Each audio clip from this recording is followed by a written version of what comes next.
Hi, I'm Skip Nipper. Welcome to my podcast where I tell you about Nashville's great baseball history and traditions. Shot to right, a one-hop liner. Certainly about its past, especially about Tom Wilson Park, Herschel Greer Stadium, Sulphur Dell, but also a little bit about its present and future too. Yes, he can. It makes the waist-high catch. And I introduce you to players, coaches, and other fans and their love for everything baseball. The high fly ball down the right field corner, going way back, hits a lead-off home run. Here's one of the great baseball names you have probably never heard before, and I'm going to mess this up, I know. But here you go. It's Vito Casimiris Tamulis. Now that's a mouthful. Known as Vito Tamulis. That's the name we want to key in on. I want to say that again. Vitalis Casimiris Tamulis, known as Vito. There's a Nashville connection. He was a native of Cambridge, Massachusetts, born on July the 11th, 1911, and was of Lithuanian descent. Now, he was a pretty good pitcher in high school. At English High School, he led them to the 1930 Boston City Championship. As an 18-year-old, he signed with the New York Yankees for $300 a month and began his pro career with Chambersburg of the Class D Blue Ridge League. In 1931, he moved up to Class C ball with Cumberland of the Mid-Atlantic League, where he was 15-4. And then he split the 1932 and 1933 seasons between Albany and Newark. But in 1934, with a 13-7 season, with Newark of the International League, he was called up to the Yankees. And he played in one game, and he faced the Athletics in Shibe Park on September the 25th, 1934, when he held Philadelphia to 7 hits and a shutout, 5-0, a complete game win in his first major league game. Now, at the time, the 5'9", 170-pound left-hander, also known as Tammy, along with Vito, became a Yankee regular in 1935 and posted a 10-5 record with a 4.09 ERA over 160 2/3 innings.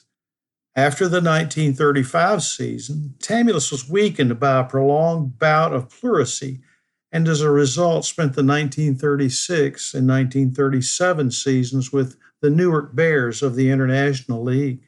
After the 1937 season, he was traded to the St. Louis Browns, where he appeared in only 3 games early in their 1938 season, taking losses in all 3 appearances with a 7.63 ERA. As I understand it, pleurisy is a disease of the heart and maybe the lungs, and he just had not recovered from that when he was sent to the Browns. He was claimed off waivers by the Brooklyn Dodgers and turned his season around, posting a 12-6 record in 159 2/3 innings with a 3.83 ERA for the 1938 Dodgers. He appeared in 39 games for Brooklyn in 1939 and 41 games in 1940. And after the 1940 season, the Dodgers traded him to the Philadelphia Phillies, who traded him back to the Dodgers after 6 lackluster performances early in the 1941 season. Well, he appeared in 12 more games for the Dodgers that season before being shipped off to the Nashville Vols of the Southern Association in July, and he never made another big league appearance. He joined Nashville in 1941 as part of a deal that brought pitcher Charlie Gassaway and outfielder George Stoller to Sulphur Dell from Brooklyn. Now, Tamulis was 30 years old, and although his weight had ballooned to 197, he joined 3 other southpaws on Larry Gilbert's staff, and he finished 4-2 for the season. Nashville was in the middle of another good season with Larry Gilbert, his 3rd year in 1941 as manager, and the club finished 2nd in the league standings. But as it was with Larry Gilbert, he led the team to the Southern Association playoffs and the right to face Texas League champion Dallas Rebels in those Dixie playoffs. Gilbert got Tamulis to start Game 2 in Dallas, and after a shaky start, he settled down to allow only 4 hits over the last innings, and at one time struck out 12 batters in a row, 4 innings, 3 batters per inning, 12 batters in a row, and Nashville won the series in 4 games. Now, the next season, Tamulis posted an impressive 20-8 record for Nashville in 1942, when once again the Vols had to win 2 playoff series to qualify for the Dixie playoffs, and they did, to face Shreveport, the Texas League champions. Tamulis started Game 4, and he held the Sports to 4 hits in Nashville's 5-1 victory. Manager Larry Gilbert said it was Tamulis' best game since the final game of the previous season in the playoffs when he won over New Orleans 1-0. Then when the 1942 season was over, Tamulis entered military service after the season, served in the U.S. Army Air Corps through 1945. And with World War II over, Tamulis returned to Nashville for the 1946 season and was 7-6 in 27 games, starting in 17. Now, he retired at the end of the season, calling it quits, but 2 seasons later in 1948 became player manager of the Hopkinsville Hoppers of the Kentucky-Illinois-Tennessee League, the Kitty League, where he posted a 17-3 record on the mound in 1948. His last playing season for the Hoppers was in 1951, and at Hopkinsville, Tamulis was renowned for his eephus pitch, that blooping pitch that he had used with success in the big leagues against sluggers such as Johnny Mize. Tamulis remained in the Nashville area after his baseball career, and he died of heart failure at Veterans Hospital on May the 5th, 1974, at the age of 62. And during his retirement from baseball, Tamulis was employed by Johnny Beasley, that great pro baseball player who owned a beer distributorship, and in the recent years up to his death was semi-retired, working part-time as a grocery clerk. Between his retirement from baseball and his death, he often attended games at Sulphur Dell and was a frequent guest at Nashville Old Timers Baseball Association annual banquets. He never gave up on his love for baseball, even playing in a special 3-inning exhibition game between old-time Nashville Vols and Grand Ole Opry Stars before the August 25, 1955 game between Nashville and Little Rock.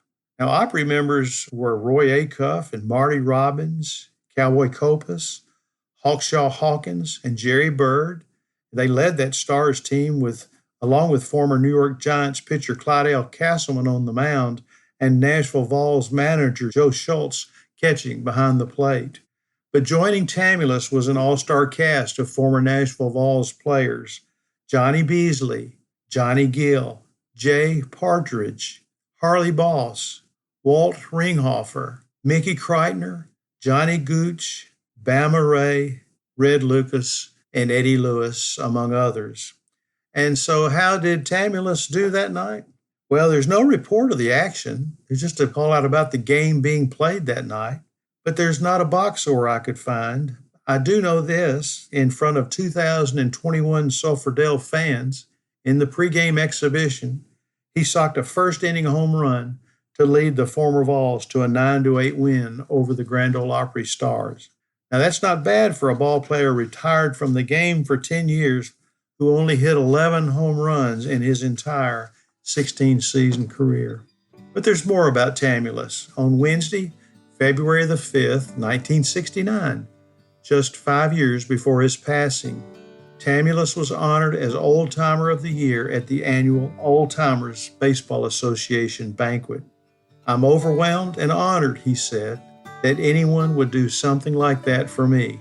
And he added that one of his greatest thrills was playing for Newark in 1937 in the International League, when some newspapers called them the greatest minor league team ever.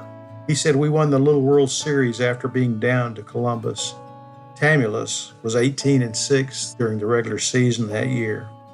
Now, an appropriate ending to his story is that he was named after the Prince of Lithuania, with the idea he would become a great man. And that man came to life in Vito Tamulis.